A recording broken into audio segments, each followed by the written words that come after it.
चलिए आज एक ऐसी कहानी की बात करते हैं जिससे शायद हम सब कहीं ना कहीं जुड़ पाएंगे।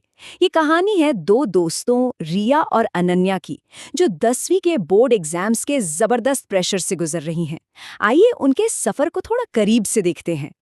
ये डर कुछ जाना पहचाना सा लगा, है ना? तैयारी चाहे कितनी भी अच्छी हो, ये सवाल मन में आ ही जाता है। ये था रिया का डर, और यहीं से, इसी एक सवाल से कहानी की शुरुआत होती है। और फिर आता है अनन्या का डर, जो शायद उससे भी कहीं ज्यादा बड़ा है, अपने पेरेंट्स की उम्मीदों पर खरा न उतरने का डर।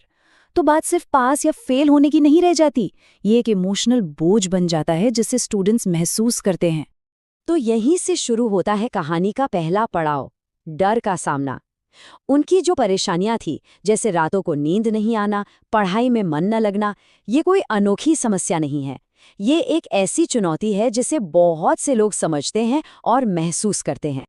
लेकिन कहानी में ट्विस्ट तब आता है जब ये निराशा एक जबरदस्त हिम्मत में बदल जाती है। और ये बदलाव होता है स्कूल की लाइब्रेरी में, जो उनकी कहानी का एक टर्निंग पॉइंट बन जाता है। देखिए, कमाल की बात यह है कि अनन्या का अपने डर को इस तरह खुलकर मानना कमजोरी नहीं, बल्कि उनकी सबसे बड़ी ताकत बन गया। अपने डर को स्वीकार करना ही उसे जीतने का पहला कदम होता है, और इसी एक लाइन ने उनकी दोस्ती को एक मजबूत पार्टनरशिप में बदल दी। और रिया का ये जवाब उनकी पूरी सोच का बेस बन गया। ये कहना कि पहचान डर से नहीं, मेहनत से बनेगी, इसने उनके पूरे नजरिए को ही बदल दिया। ये सिर्फ एक वाक्य नहीं था, ये एक ऐलान था कि अब वो हालात को अपने काबू में करेंगी।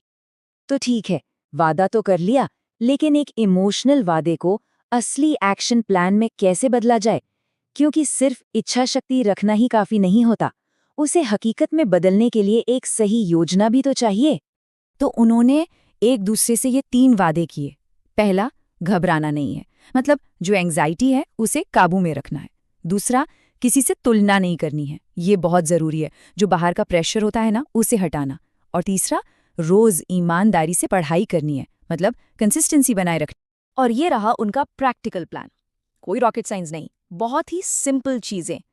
एक आसान सा टाइम टेबल बनाया, रोज का रोज रिवाइज किया, पुराने क्वेश्चन पेपर सॉल्व किए, और सबसे बड़ी बात, एक दूसरे के डाउट क्लियर किए और एक दूसरे को हिम्मत दी। और ये लाइन उनका मंत्र बन गई। देखिए, इस एक विचार ने डर की परिभाषा ही बदल दी।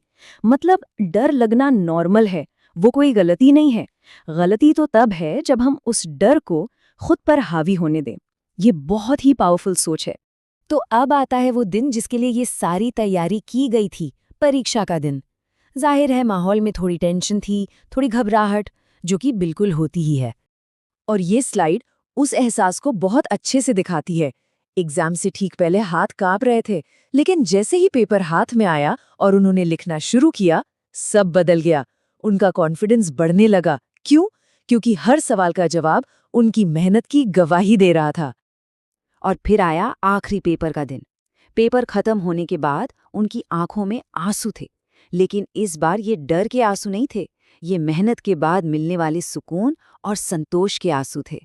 तो महीनों की मेहनत हो गई, एग्जाम्स खत्म हो गए, अब बारी थी उस पल की जो पूरी कहानी का क्लाइमैक्स था। मतलब रिजल्ट का दिन। रिजल्ट का दिन, सोचिए जरा, स्कूल का नोटिस बोर्ड, चारों तरफ भीड़ और दिलों की धड़कनें तेज। ये एक ऐसा सीन है जिसे शायद हम सबने अपनी जिंदगी में कभी न कभी महसूस किया है। और फिर टीचर अनाउंस करते हैं, प्रथम स्थान रिया और अनन्या।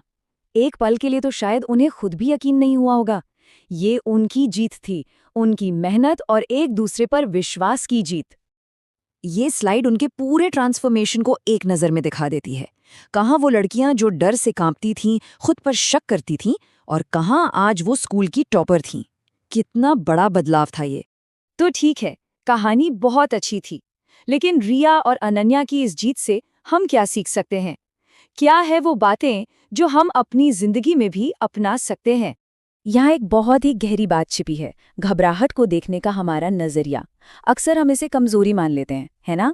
पर असल में ये कमजोरी नहीं है, ये इस बात का संकेत है कि हम अपने लक्ष्य को लेकर कितने सीरियस हैं। एक तरह से ये वो एनर्जी है जो हमें बेहतर करने के लिए तैयार करती है। तो चलिए इस पूरी कहानी के जो मुख्य सार हैं उन्हें फटाफट देख लेते हैं। पहली बात, डर सबको लगता है, ये नॉर्मल है। दूसरी, लगातार की गई मेहनत ही उस डर को जीत में बदलती है। तीसरी, सेल्फ कॉन्फिडेंस और एक सही डायरेक्शन होना बहुत जरूरी है। और सबसे अहम बात, कोई भी एग्जाम सपनों से बड़ा नहीं होता। और आखिर में ये एक सवाल सोचने के लिए कि असली जीत क्या है? क्या वो सिर्फ नतीजों में है या फिर डर पर काबू पाने में? रिया और अनन्या ने तो दोनों हासिल किया, लेकिन उनकी कहानी हमें ये जरूर याद दिलाती है कि असली सफलता उस सफर में है जो हम डर को हराकर तय करते हैं।